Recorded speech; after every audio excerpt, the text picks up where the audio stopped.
परम शिष्य सुश्रुति शर्मा मुझसे एक प्रश्न पूछता है कि सद्गुरु महाराज, आप मृत्यु के स्वरूप के बारे में हमें विस्तार से बताएं, क्योंकि एक परमहंस सन्यासी ने मंच से कहा कि मृत्यु बहुत ही भयानक है, प्रतिपल तुम्हारा पीछा कर रही है और बहुत ही दुखद होगी। मृत्यु बड़ी कष्टकारी होगी। मृत्यु तब से मैं डरा हुआ हूं। हे सद्गुरु महाराज, मेरे भय का छेदन करें। देखो सुश्रुति शर्मा, तुमने भ्रम पाल लिया है और तुम्हारे साथ परमहंस सन्यासी समेत संसार ने बहुतेरे नु भ्रम पाल लिया है कि मृत्यु कष्टकारी है, दुखद है। मृत्यु एक उम्मीद, उत्साह और बोध की यात्रा है। इसकी दो ही अवस्था है, प्रस्थान और महाप्रस्थान।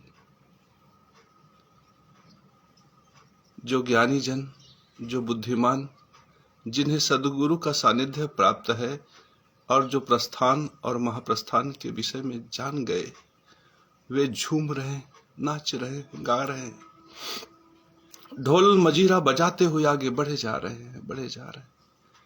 प्रतिपल ब्रह्म के बोध को अपने जीवन में उतार रहे हैं। सुश्रुति शर्मा, तुम्हें डरने की जरूरत नहीं, क्योंकि प्रस्थान और महाप्रस्थान के लिए यदि तुम अपने आप को तैयार कर लेते हो तो तुम्हारे जीवन में उमंग, तरंग और खुशियां ही खुशियां हैं। तुम चंद्रमा की चांदनी को देखते ही आनंद से पुलकित हो जाओगे और झूम उठोगे, नाच उठोगे।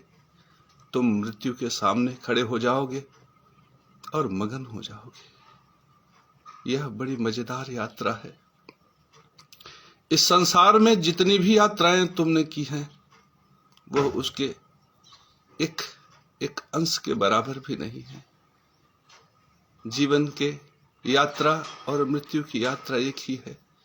मृत्यु की तरफ बढ़ने वाली ये जीवन की यात्रा परम आनंद प्रदान करने वाली है। मेरे परम प्रिय शिष्य, समझने का प्रयास करो कि यह संसार ब्रह्म स्वरूप है और वही ब्रह्म स्वरूप जिसमें अग्नि, वायु, अनंत, वरुण, पृथ्वी व्याप्त है, उस परम पिता परमेश्वर ने अपने ही स्वरूप से तुम्हारे स्वरूप का निर्माण किया है। अर्थात तुम्हारे स्थूल शरीर में भी वही देवता व्याप्त हैं। मेरे परम प्रिय शिष्य, यद्यपि यह शरीर तुम्हें बीज से, पितरों के बीज से प्राप्त है, फिर भी तुम्हारे शरीर में वही देवता अंश स्वरूप में व्याप्त है। वही ब्रह्म तुम्हारे शरीर में भी व्याप्त है। ब्रह्म का जो स्वरूप संसार में है, वही स्वरूप तुम्हारे अंदर है। और ब्रह्म जिस ऊर्जा से सारे जगत का संचालन करता है, आत्म बोध स्वरूप में तुम्हारे शरीर में, तुम्हारे मन, मस्तिष्क में, हृदय में वही ऊर्जा स्वरूप में व्याप्त है, जिसे तुम आत्म स्वरूप में मानते हो। तुम देहधारी में, मेरे परम प्रिय शिष्य सुश्रुति शर्मा, तुम देहधारी में भी वही ईश्वर स्वरूप व्याप्त है और तुम आत्म स्वरूप में भी वही ईश्वर, वही नारायण व्याप्त है। इस तरह से जब तुम संसार में ब्रह्म को देखते हो, तुम अग्नि में, वायु में, जल में, अनंत में, आकाश में, पृथ्वी में, सब जगह जब तुम मेरे प्रभु नारायण का दर्शन करने लगते हो, यह अवस्था है पहली मृत्यु की, जब तुम पहली बार प्रस्थान करते हो या जीवन में प्रयाण। बौद्धों ने इसे प्रयाण कहा है, ज्ञान कहा है, बोध कहा है। जब तुम्हें बोध हुआ कि संसार जो है वही मैं हूं, परमेश्वर जो है वही मैं हूं, तो जब पहली बार बोध होता है, पहली बार यह प्रस्थान है ज्ञान की दिशा में, जब तुम ज्ञान की दिशा में उन्मुख होते हो, तो पहली बार मृत्यु होती है। यह प्रथम मृत्यु परम आनंद प्रदान करने वाली होती है। इसमें अज्ञानता मर जाती है, ज्ञान शेष रह जाता है। मेरे परम प्रिय शिष्य सुश्रुति शर्मा, वो परमहंस जिसने तुम्हें मृत्यु से डराया वो ज्ञानी नहीं, उसका बोध अभी जागृत नहीं। और बहुतेरे पंडाल में लाखों लाख करोड़ों करोड़ जो है ऐसे ही सन्यासियों के पीछे, ऐसे ही परमहंस के पीछे भागे जा रहे हैं और मृत्यु के दुख से दुखी। कोई चिल्ला रहा है, कोई रो रहा है, बचा लो करोड़ कंद। ईश्वर को भी दुखी, आत्मा को भी दुखी, शरीर को दुखी, हर तरफ से दुखी दुख। ऐसे दुख से निकलने के लिए पहली यात्रा प्रयाण की है, प्रस्थान की है। महात्मा बुद्ध जानते थे प्रयाण क्या है, इसीलिए उनके लिए जीवन की यात्रा, मृत्यु की यात्रा एक उत्सव से ज्यादा और कुछ नहीं था। भय लेस मात्र भी नहीं था। उन्होंने तो मृत्यु के लिए विधिवत स्वागत की व्यवस्था की थी। उन्होंने तो वर्षों पहले सभी शिष्यों से कह दिया, अपने परम शिष्यों से कह दिया कि अब मृत्यु आने वाली है, अब तुम सब मुझे मौन छोड़ दो, शांत छोड़ दो, क्योंकि मैं इस यात्रा का परम आनंद ग्रहण करना चाहता हूं, इस परम बोध को ग्रहण करना चाहता हूं। मेरे परम प्रिय शिष्य, तुम प्रस्थान को स्वीकार करो। यह प्रस्थान बहुत सरल है। सिर्फ इतना जान लो कि जो प्रकृति में अग्नि, वायु, वरुण, आकाश, पृथ्वी व्याप्त है, वही तुम्हारे शरीर में व्याप्त है। जो तुम हो वही ईश्वर का स्वरूप है। आज तुम्हारा ज्ञान सिर्फ यह बोध कराता है कि ईश्वर मैं हो तुम, और संसार में तुम ईश्वरदर्शी हो गए, ब्रह्मदर्शी हो गए, ब्रह्म ज्ञानी हो गए। तुमने ब्रह्म को जान लिया। अब तुम्हारा शरीर ब्रह्म के शरीर से एक रस हो गया, आत्मा एक रस हो गया। अब यात्रा क्या है? यात्रा नित्य इसे महसूस करने का है। पहले जब तुम जानोगे तो तुम्हें भरोसा नहीं होगा। पहले तुम जानोगे जब सदगुरु तुम्हें बताएगा कि जो अग्नि, जो वायु, जो आकाश इस पूरे ब्रह्मांड में व्याप्त है, वही तुम्हारे अंदर है। जो ईश्वर का स्वरूप है वही तुम्हारे अंदर भी है। तो तुम्हें शुरू में भरोसा नहीं होगा, और न होना स्वाभाविक है। इसके पीछे जन्मों जन्मों का विश्वास है, जन्मों जन्मों का। बहुत से चंदनधारियों ने तुम्हें बताया है कि तुम वो नहीं हो जो ईश्वर है। बहुत से परमहंस सन्यासियों ने तुमको बताया है कि तुम वो नहीं हो जो ईश्वर है। तुम अलग हो। तुम कष्ट सहने आए हो, तुम दुख सहने आए हो, तुम पीड़ा सहने आए हो। तुम केवल पीड़ा में ही दुखी रहो। किसी सदगुरु ने तुम्हें ये नहीं बताया कि तुम वही हो जो ईश्वर है। तुम परमानंद में झूम जाते, तुम मंद मंद मुस्कान में खो जाते, तुम प्रेम में मगन हो जाते, तुम मीरा की तरह नाच उठते, तुम समर्पित हो जाते सुकरात की तरह। किसी ने तुम्हें नहीं बताया और कोई नहीं बताएगा। यह बोध तुम्ही को करना है। कोई एक सदगुरु के सो महाराज होगा जो तुम्हें बताएगा भी तो तुम उस पर भरोसा नहीं करोगे। सत्य यदि कही जाए तो प्रथम दृष्टा लोगों को समझ में नहीं आती, और झूठ यदि बार बार कही जाए, यह विशिष्टता है झूठ की कि वह सत्य प्रतीत होती है। इसलिए मेरे परम प्रिय सुश्रुति शर्मा, तुम समझो तुम्हारा शरीर क्या है, तुम्हारी आत्मा क्या है, तुम समझो सुश्रुति। तो तुम्हारा मृत्यु से जो भय है, मृत्यु के प्रति भय का जो भाव है, वह अभी इसी क्षण, इस प्रयाण के साथ, इस प्रस्थान के साथ समाप्त हो जाएगा। अब जीवन की यात्रा या मृत्यु की खोज क्या है, इसे समझो। जब तुम जान गए कि यह संसार परमेश्वर स्वरूप में व्याप्त है, नारायण स्वरूप में व्याप्त है, तो कोई न भी बताए तो तुम्हें सूरज चंद्रमा को देखकर, तुम्हें पक्षियों को देखकर, फूल बागवानी को देखकर, इन वृक्ष लताओं को देखकर तुम्हारे मन में भास होगा कि नारायण है, नारायण, नारायण है, नारायण है, नारायण।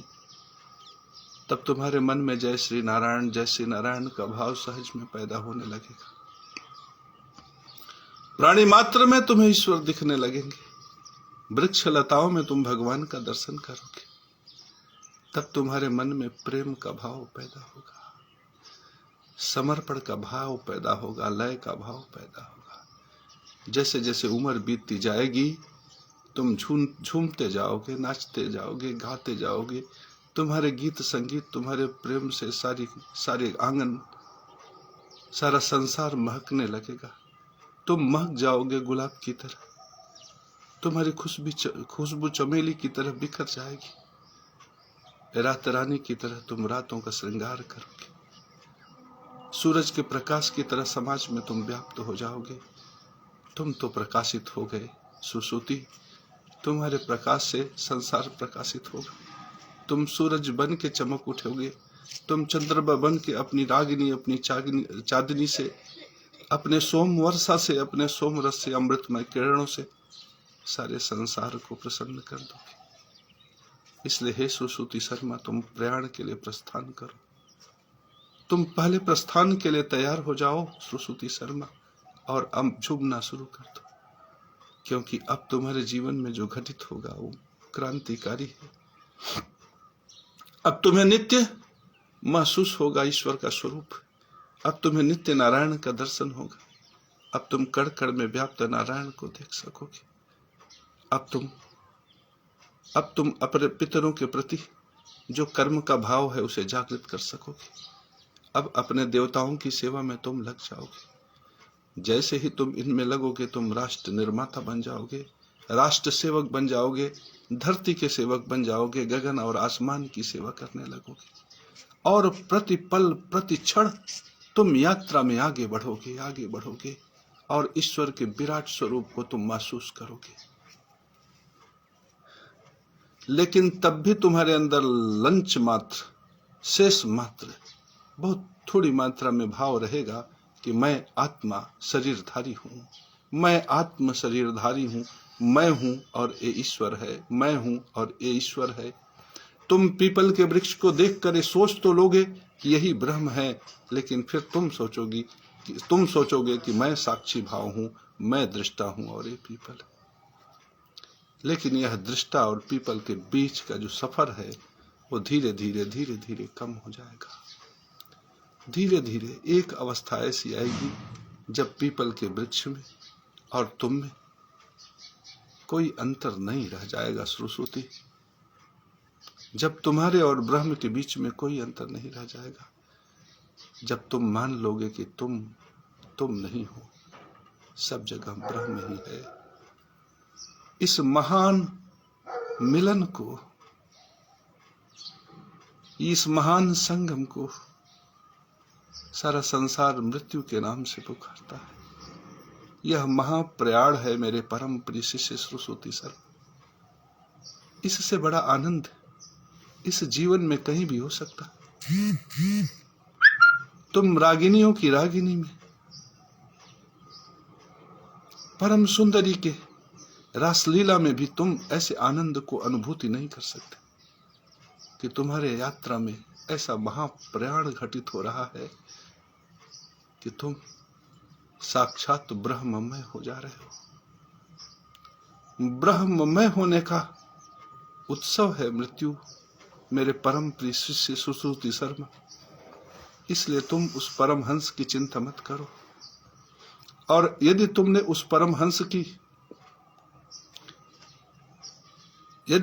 परमहंस के शब्दों को अपने जीवन का जकड़न बनाया भी है, तो बस आज सदगुरु के ज्ञान रूपी कैंची से उसे काट फेंको और सदियों के इस जंजाल से, इस जंजीर से निकल बाहर आ जाओ। क्योंकि अब तुम महाप्रयाण की तरफ यदि बढ़ते हो तो तुम्हारे जीवन में उत्सव, उमंग और उत्साह के अलावा कुछ भी नहीं रहेगा। ये निराशा छूट गया मेरे परम प्रिय शिष्य सुश्रुति शर्मा, निराशा पीछे छूट गया। अब तुम महसूस करो महाप्रयाण के परम आनंद को, महेश्वर के परम स्वरूप दर्शन को। वैभव स्वरूप इंद्र इत्यादि देवताओं को महसूस करो मेरे परम प्रिय शिष्य सुश्रुति शर्मा। तुम्हारा सारा अंधकार मिट गया। तुम्हारे अंदर जो कुछ भी दुर्गुण थे, दुर्गंध थे, सब समाप्त हो गए। अब तुम परम सत्य की अवस्था में पहुंच रहे हो। अब तुम गुलाब के फूल की तरह महक रहे हो। सुश्रुति शर्मा, मेरे सदगुरु का बस इतना ही बोध है कि सारा संसार फूल बन के महक पड़े, गुलाब बन के महक पड़े। इसके लिए तुम्हें खड़ा होना पड़ेगा सुश्रुति, जिज्ञासु होना पड़ेगा, इस सारे संसार को जिज्ञासु होना पड़ेगा, तभी वो मृत्यु के भय से निकल पाएगा। नहीं तो जीवन की अंतिम अवस्था तक वह डरा डरा सा रहेगा। और डर की कोई बात ही नहीं, ये डराने वाले वही हैं जो उसके गुरु हैं। लेकिन तुम जब हमारे शब्दों को ग्रहण करोगे तो तुम्हारे अंदर का डर निकल जाएगा। तब तुम्हारे लिए मृत्यु डर नहीं, मृत्यु भय का विषय नहीं, बल्कि मृत्यु उत्साह का विषय हो जाएगा। मृत्यु तुम्हारे लिए एक उत्सव हो जाएगा, आनंद हो जाएगा। जर्मनी में एक फिलॉसफर रहा करता था और वो सबको बड़ा हंसाता था, बहुत हंसाता था। उसकी हंसी ऐसी हुआ करती थी कि जब लोग उसके साथ उसके भीड़ में पहुंचते थे तो हंसते समय भूल जाते थे अपने आप को। लोग उसे हंसाने वाले बाबा कहा करते थे। बाबा बरसों जिया और जब भी जिया आनंद से जिया। उसके लिए जीवन उत्सव था और मृत्यु की खोज एक उत्साह, उमंग और जीवन में तरंग के अलावा कुछ भी नहीं था। वो लोगों के भीड़ में जाता, लोगों से घिर जाता और लोगों को हंसाता, खुद भी हंसता। एक दिन बूढ़ा हो गया और मरण सैया पे पहुंच गया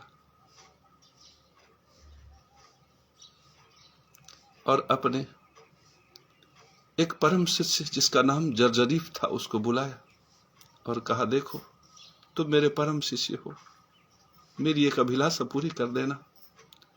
अब मैं महाप्रयाण पे जाने वाला हूं, अब हो सकता है शरीर न रहे, आत्मा परमात्मा में लय हो जाए, तो तुम एक ही ख्याल रखना मेरा।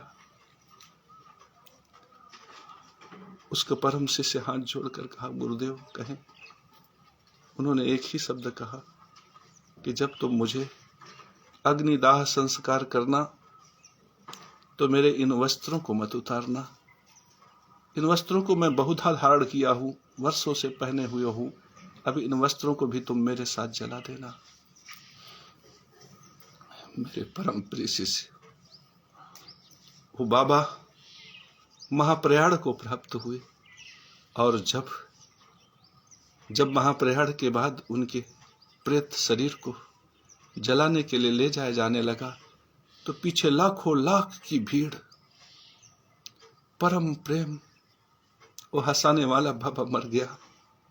लोग दुखी हो गए, उनकी आंखों में अश्रु के धार बहने लगे, सब दुखी, गमगीन, दुख की परम अवस्था में ऐसे सदगुरु को छोड़कर भला कौन दुखी नहीं होगा। ऐसे वियोग पर कौन आंसू नहीं बहाएगा। सब उसके पीछे चल पड़े। नदी के किनारे सब शांत, सारी भीड़ शांत। उनके शरीर को रख के चिता में आग लगा दी गई। थोड़े समय के बाद क्रांति हुई। उन्होंने अपने कपड़े में फुलझड़ियां छुपा रखी थी, वो फुलझड़ियां चमकने लगी, धीरे धीरे बचने लगी। लोग उसे देखकर भाव से युक्त हो गए और थोड़े समय के बाद हंसने लगे, मुस्कुराने लगे और हंसी इतनी संक्रामक हुई कि लाखों लाख लोग हंस पड़े। ये बाबा, ऐसा भी बाबा हुआ, ऐसा भी फिलॉसफर हुआ जो जीते जी लोगों को हंसाया और मरते मरते हंसा गया। यह जीवन का प्रयाण और महाप्रयाण है। तुम सीखो कुछ। ऐसा उत्साह, ऐसा उमंग, ऐसा उत्सव, ऐसा दर्शन सदियों में कभी देखने को मिलता, लेकिन तुम्हारे जीवन में घटित हो सकता है। इसलिए सुश्रुति शर्मा, तुम इस महाप्रयाण के लिए और प्रयाण के लिए अपने को तैयार कर लो और इस महा उत्सव का परम आनंद तुम स्वीकार करो। मैं सद्गुरु तुम्हें इस महान आनंद को तुम्हें प्रदान करता हूँ, तुम इसे ग्रहण कर लो। अब किसी दूसरे परमहंस की तरफ तुम्हें देखने की आवश्यकता नहीं।